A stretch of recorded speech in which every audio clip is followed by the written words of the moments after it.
Top of the morning folks, today from the Reddit Rainforest. I just came out to my Christian dad. He just shuddered and said, I never want to hear about your smash life. Whether you're ducking guys or girls. What is the most unexpectedly comforting thing someone has said to you?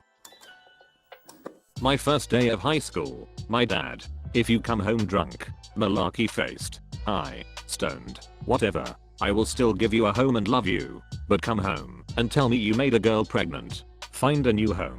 Because I'm telling you right now, use protection.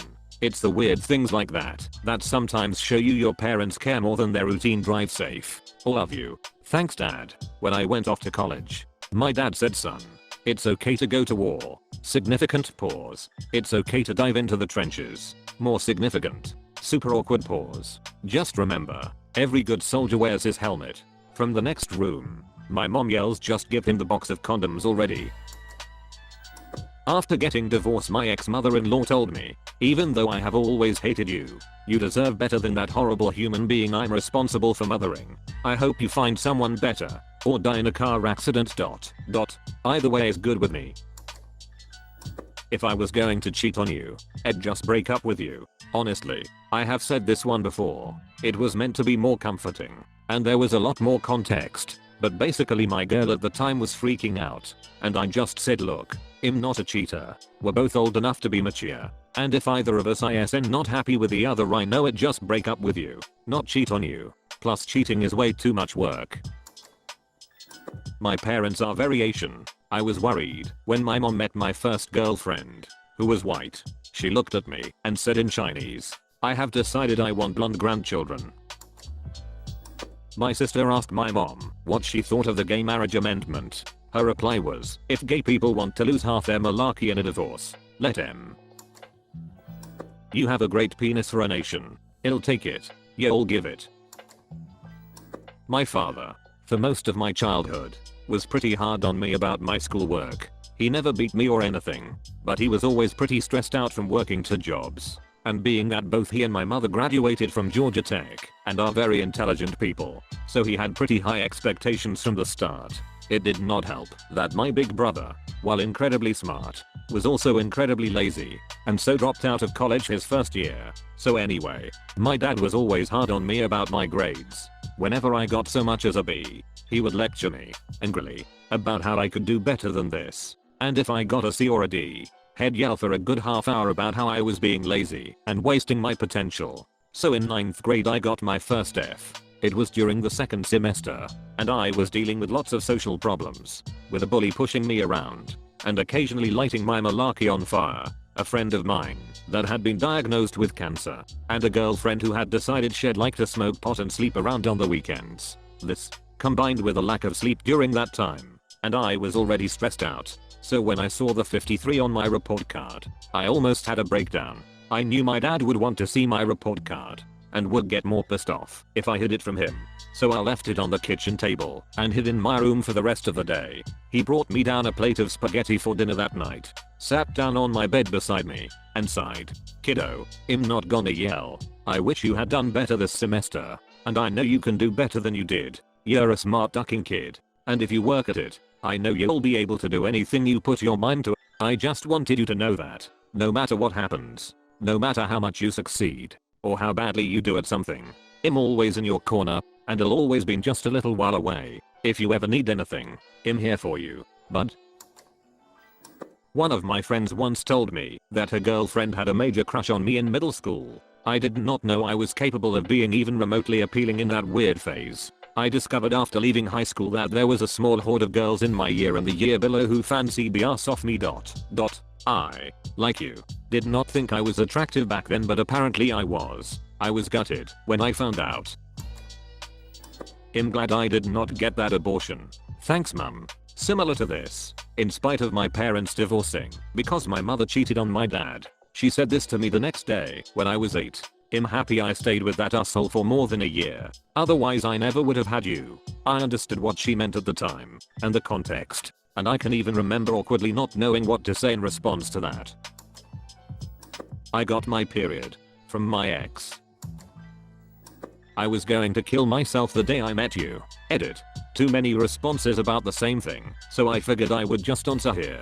Yes, it's usually a sign of bad news to come if this happens. But in all honesty, she was the first one to like me for more than someone to use to get their problems fixed. I know it's risky and might end badly, but I love her and would not change a thing if I could do it again. Before or after you met? Oh wow, I just noticed how that could be taken. She was going to kill herself that day and then met me and changed her mind. When my brother came out to me, before anyone else in our family, he was freaking out. So I got him drunk and wingmaned him at some gay bar. Was uncomfortable at first pulling for him, but I have never been very good at pulling in general. When I was 17 I got thrown out of my house because I kept drinking and using drugs. A couple years later I was allowed to move back in, and after a while the same result. This may have happened another time or two. My memory is a little fuzzy. My oldest brother also lived there through most of his 20s, and being the self-centered, finger pointing ingrate that I could not understand why he could stay and I kept getting kicked out. Probably had something to do with the fact that he was not a drug addict and could be trusted. But I did not see it that way. To me, they were playing favorites and it was not fair to me. My dad and I met for dinner one night, and I asked him why. Why can he stay? Why can you just throw me away? Now my dad was the best kind of man you'd ever want to be your father. So I do not know why I expected him to throw a laundry list of my faults as a person in my face as justification for kicking me out. That's not the man he was. But I expected it nonetheless. Because I know that, no matter what, you'll be okay. You can take care of yourself. I was still in my active addiction when he died too young. But those words helped me when I began my recovery journey. The best part is that, as seemingly always, he was right. It took another 10 years or so, and he did not live to see it. But today I have 3 years clean from drugs and alcohol. I have still got issues to deal with, but I can honestly say that today, no matter what, I'm okay. Mom, I'm gay. Oh god, I knew that. What do you want for dinner? Someone asked me how long I had been together with my boyfriend. I told her a little over 2.5 years, and she smiled at me and said, wow, good for him, with such sincerity that it really filled me up and made me blush. Simple exchange. And I have had almost the exact same thing said to me back at home. The only difference was the last word you, instead of him. It makes a big difference. In high school, I wrote a paper on Native Americans or something like that, and handed it in.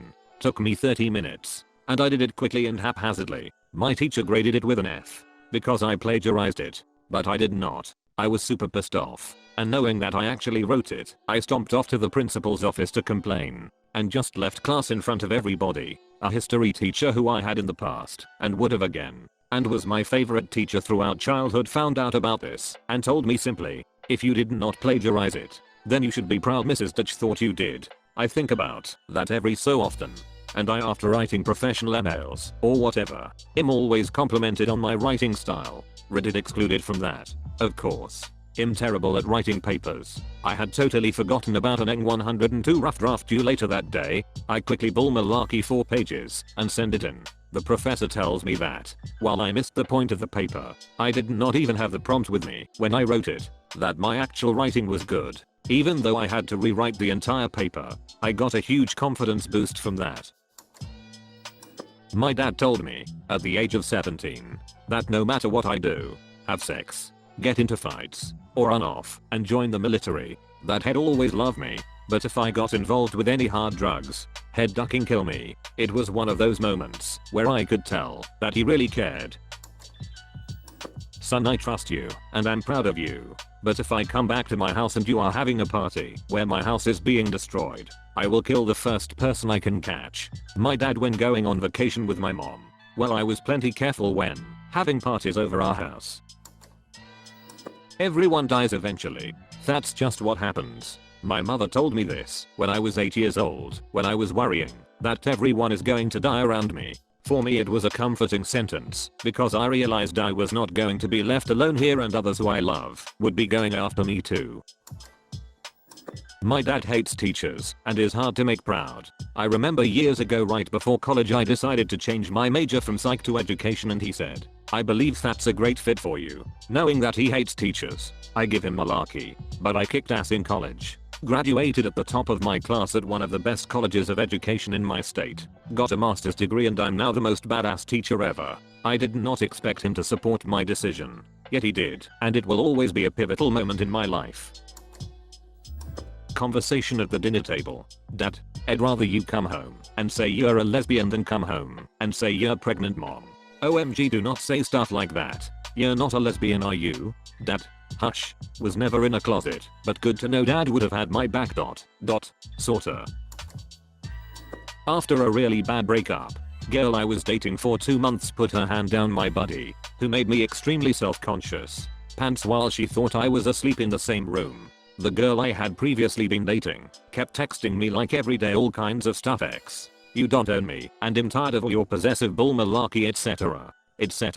Which hurt a lot. I was rolling silverware one night after a long dinner shift when my coworker rolling next to me asked who kept texting me. Is that your GF dude? I explained the whole situation to him and what was going on. He looked at me, shook his head, and just said duck that noise. I instant felt a million times better. Most therapeutic words I have ever heard. It's amazing how often duck that noise is the perfect reaction to stress. If you are reading this, you made it until the end of the video. Click the thumbs up button since you made it until the end. Bam.